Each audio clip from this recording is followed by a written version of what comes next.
की कर्जत पंदिवडे रस्त्याचे जे काय आता खड्डे पडलेले आहेत, आपल्याला सगळ्यांना कल्पना आहे की आज यावर्षी राज्यामध्ये कर्जत तालुक्यामध्ये पावसाचं प्रमाण हे जास्त प्रमाणात असल्यामुळे बऱ्याचशा ठिकाणी रस्त्यांना खड्डे पडलेले आहेत. ते आम्ही नाकारत त्या ठिकाणी नाही आहे, परंतु त्या रस्त्यांचं खड्ड्यांचं काम तात्काळ आजही जर आपण जाऊन पाहिलं तर ते काम सुरू केलेलं आहे. तो MDR रस्ता आहे, त्या रस्त्याचं काम तात्काळ खड्डे बुजवण्याचं काम हे सुरू करण्यात आलेलं आहे.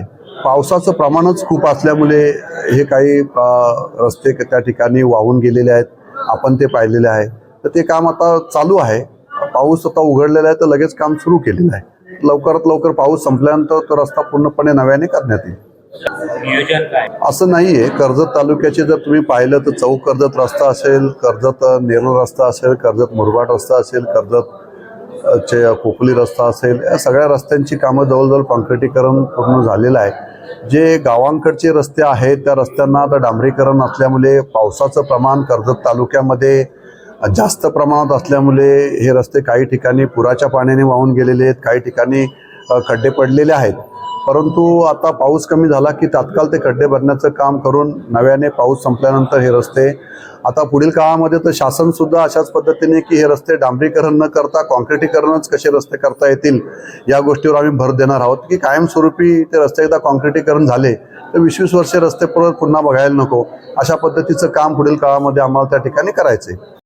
आता या तिन्ही नेत्यांचा एकत्रपणे निर्णय विधानसभेच्या निवडणुकीच्या वेळेस त्या ठिकाणी झालेला आहे. आम्हाला सुद्धा शिंदे साहेबांनी बोलून घेऊन सांगितलं की पालकमंत्री भरत शेठ यांना त्या ठिकाणी करण्यासंदर्भात सुनील तटकरे साहेब असतील आणि मुख्यमंत्री साहेब असतील यांनी सुद्धा त्या ठिकाणी ग्रीन सिग्नल दिलेला आहे असं आम्हाला त्या ठिकाणी सांगितलं.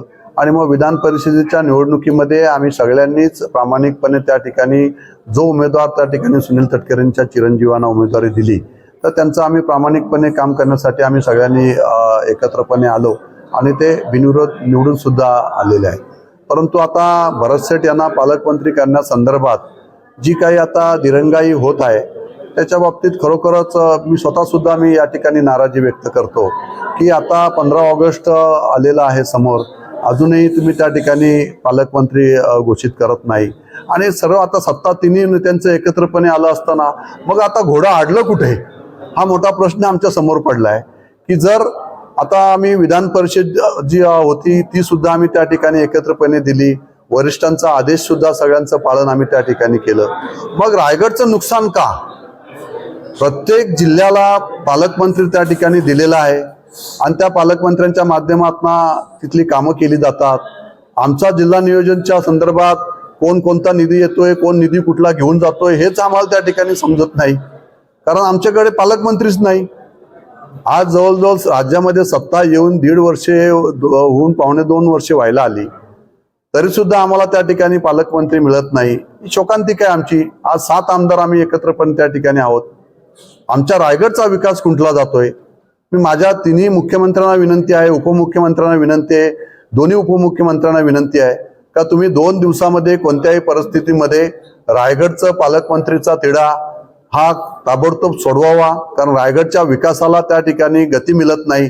त्यामुळे आपण रायगडचा विकास करण्यासाठी रायगडचं पालकमंत्री पद हे तात्काळ त्या ठिकाणी भरत शेठ गोगावले यांना देऊन रायगडचा पालकमंत्रीचा तिढा सुटवावा, हे आपल्या माध्यमातून त्या ठिकाणी मी माझ्या या वरिष्ठांना या ठिकाणी विनंती करत आहे. नाहीये की राज्यामध्ये शिंदे साहेब असतील, फडणवीस साहेब असतील, सुमित्राताई असतील, तिन्ही नेते एकत्रपणे येऊन राज्य अतिशय चांगल्या पद्धतीने गतिमान पद्धतीने या राज्याचा विकास व्हावा यासाठी महायुती एकत्रपणे काम करत आहे.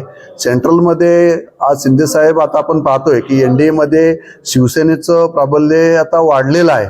आता 3 नंबरचा पक्ष म्हणून शिवसेनेकडे NDA मध्ये पाहिलं जातं. ही आम्हा शिवसैनिकांसाठी अभिमानाची गोष्ट आहे. त्यामुळे शिंदे साहेब ज्या पद्धतीचं काम सेंट्रल केंद्रामध्ये करतात, राज्यामध्ये करतात, त्या गोष्टीचा संपूर्ण महाराष्ट्राला अभिमान आहे. त्यामुळे ऐकत नाही अशी काय परिस्थिती नाहीये.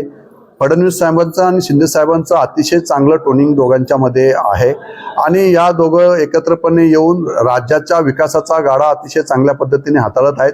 काहीतरी टेक्निकल अडचणी नाशिकची म्हणा किंवा कुठल्या राज्यातले अजून म्हणा पालकमंत्री संदर्भात ती मुख्यमंत्र्यांसमोर असणार, म्हणूनच रायगडचा विषय संपत नाही. परंतु आता माझी मुख्यमंत्र्यांना विनंती आहे, नाशिकचा विषय नाशिकच्या पद्धतीने आपण सोडवा, रायगडला त्यात घेऊ नये.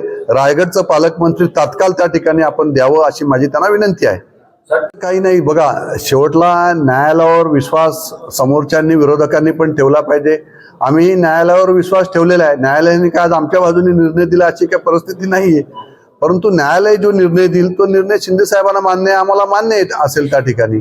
परंतु आपण आपल्या खासदारांना आतापर्यंत त्या झालेल्या 2 वर्षाच्या याच्यामध्ये खासदार निवडून आल्यानंतर त्यांना भेट साधी मिळत नव्हती, त्यांना विचारलं जात नव्हतं आणि म्हणून शेवटला बाळासाहेबांच्या विचारांची असणारी शिवसेना शिंदे साहेब ज्या गतीने पुढे घेऊन चाललेले आहेत, आज राज्यामध्ये आपण पाहताय की शिंदे साहेबांबरोबर केवढे नगरसेवक, केवढे सरपंच, केवढे सगळे नगराध्यक्ष, सगळे त्यांच्याबरोबर जिल्हा परिषद सदस्य, पंचायत समिती सदस्य, सभापती, सगळी यंत्रणाच पूर्णपणे आज शिंदे साहेबांच्या बरोबर शिवसेनेची आल्यामुळे त्यांच्या हातात काय राहिले नाही.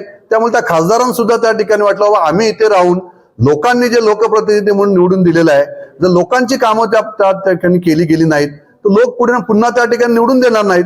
म्हणून त्या सगळ्या खासदारांनी त्या ठिकाणी निर्णय घेतला की विकासाला प्राधान्य दिलं पाहिजे, आपल्या भागाचा विकास झाला पाहिजे, यासाठी त्या खासदारांनी निर्णय घेतला. आता आमदारही निर्णय घेतील, नगरसेवकही निर्णय घेतील आणि शिवसेना संपूर्ण शिंदे साहेबांच्या पाठीशी एक संघपणे उभी राहील. अशा पद्धतीचं काम संपूर्ण महाराष्ट्रात शिंदे साहेबांच्या माध्यमातून सुरू आहे. त्यामुळे न्यायालयात जो निर्णय होईल तो निर्णय आम्हा सगळ्यांना त्या ठिकाणी मान्य आहे. आमचा न्यायालयावर विश्वास आहे की शिंदे साहेबांची शिवसेना हीच खरी शिवसेना आहे. त्यामुळे न्यायालय आम्हाला त्या ठिकाणी न्याय मिळेल अशी अपेक्षा आम्हाला आहे.